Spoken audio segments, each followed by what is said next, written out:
loves, welcome back to my channel. It is Tiffany or Texture Love. In this video, I show you how I make my DIY cocoa shea whipped butter. So the first thing I do is take all of my solid butters and place them into a pot. I have my cocoa butter, my coconut oil, and my shea butter. I usually use about a cup of each. Then I'm going to use a double boiler method. You want to take a pot of hot water. You want to put water on the stove on medium. You don't want the water to boil. You just want it to get hot. And then you put your pot with your solid butters inside of that pot and stir the butters over time to just let them melt and warm as an oil. So in about 5 to 7 minutes, your butters should completely melt down. And then you're going to add your liquid oils to that.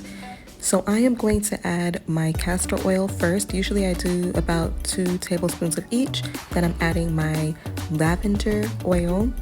Then I'm going to add my apricot oil. And then I'm going to add the herbal tea leave-in from Camille Rose Naturals. That is an oil. I really like the way this smells. This oil along with the lavender oil really help to cut down on the scent of the shea butter, so it ends up smelling more like chocolate from the cocoa butter. Then I just mix that and let it warm evenly. Then I'll place the oil into a mixing bowl and put the mixing bowl in the freezer for an hour. That's very important because it's important to whip the oil when it's in a solid state like this. After an hour, you just want to place the mixer into your solid butter on a low speed and just gently start mixing to break it up. It'll start getting chunky and then it'll get creamier the more you whip it. Keep it on a low speed.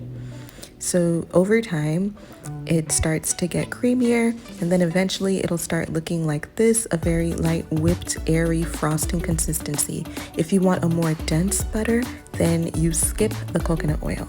If you want a more light and airy, fluffy butter, you add the coconut oil. Then I'm going to place it into a jar and that's it. Thank you guys so much for watching. Don't forget to like, comment, and subscribe. Bye.